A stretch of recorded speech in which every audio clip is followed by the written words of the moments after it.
guns. Video games. Two things that go together like peanut butter and jelly. Since the dawn of time, humans have been discovering new ways to achieve utter annihilation on the battlefield, and one of those ways is guns.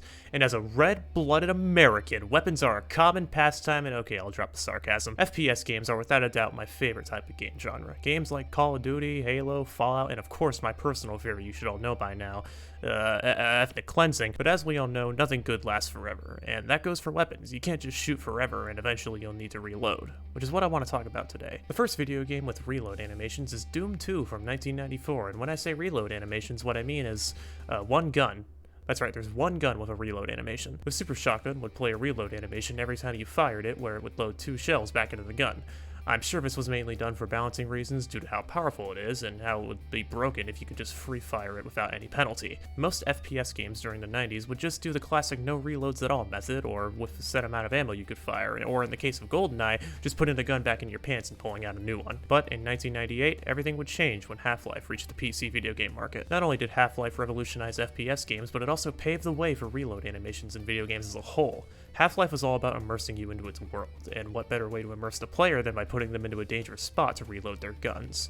Every single gun in Half-Life had a unique reload animation to it, making some guns more viable than others when it came to how fast you can reload them. Sure, the animations are a bit janky, but for a first-time go at doing something like this, it's actually quite impressive. Then 2 years later, Rare released Perfect Dark and was like, hey Valve, hold my beer please? Not only did Rare do unique reload animations for almost all the guns, but they also had dual-wielded gun animations, as well as a neat little attention to detail where when you would reload the Falcon 2, it plays a normal animation, but with a scope, it plays a slightly altered one where you reach behind the scope to cock back the gun. Little details like this is what I love to see in weapon reload animations. After Perfect Dark released and entered the 2000s, it seems like every FPS game had reload animations by now. In 2001, we got Halo Combat Evolved, and evolved indeed because every gun has a unique reload animation. From assault rifles to sniper rifles to pistols that are basically sniper rifles, Halo has some of the most satisfying reload animations of any game I've ever played from this era of gaming. Halo also had a unique feature for some guns where the reload animation would change depending on if the gun was completely empty or still had ammo in it. A neat little attention to detail that FPS games would soon copy later on in the future. And the future is now. Games like Counter-Strike, Fallout 3, Medal of Honor, Call of Duty, Battlefront 2, and trust me Battlefront 2, I love you, I really do, but that's not how guns work, would all have reload animations. Then, in 2008, we got another game that would revolutionize reloads.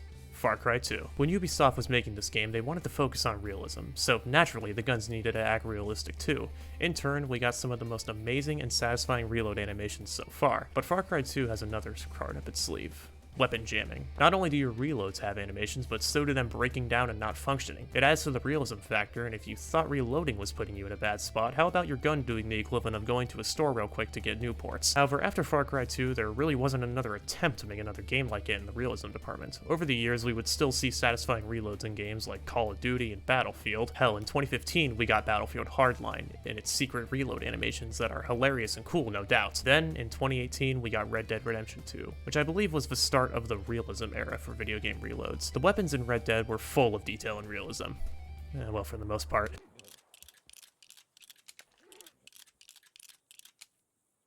But all in all, the weapons felt very realistic to shoot and reload. We never really saw reload animations for these types of guns in a game before that were this good, so it was fresh to play with these older weapons, especially in a massive cowboy open world sandbox. Then in 2019, the new Call of Duty game comes out and says, hey FPS games, I'm gonna set the whole industry on fire real quick. Modern Warfare 2019 changed reload animations forever in gaming and would set a trend that seems it's gonna stick around for a while. The realism era. The realism in the reload animations was and still is some of the best in the industry. Every single gun reload animation sounds like it was blessed by the gun gods themselves. I don't think those guys are real, but I'm just going to pretend that they are. Every single weapon has massive attention to detail across the board, like how you save mags that still have ammo in them, or you can physically see the bullets leave the magazine.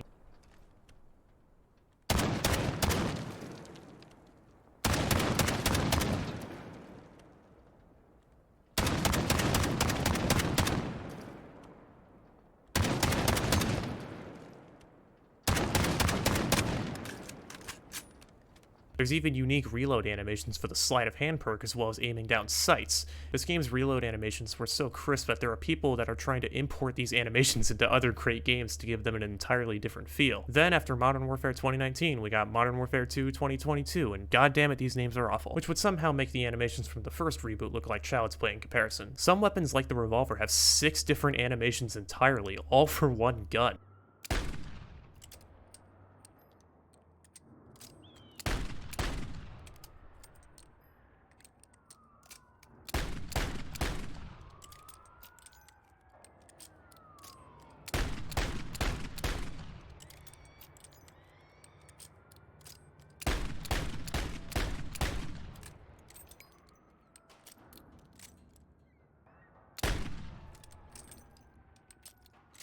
And with the weapon inspect system in the game, it led to a whole new genre of animations that I like to call the 7-year-old boy who found his dad's gun case and is playing with them like they're toys animations. Then in 2023, we got Ready or Not, which proves that yes, mom, indie games can have realism. It's a thing, look it up. So overall, reload animations are fun. While they aren't as important as other game mechanics, I still love seeing them in first-person shooters. From the janky animations of 25 years ago to the natural and smoother animations of today, reload animations are an art form. And I really love seeing them in video games. Okay, now back to playing 300 hours of a terrible video game.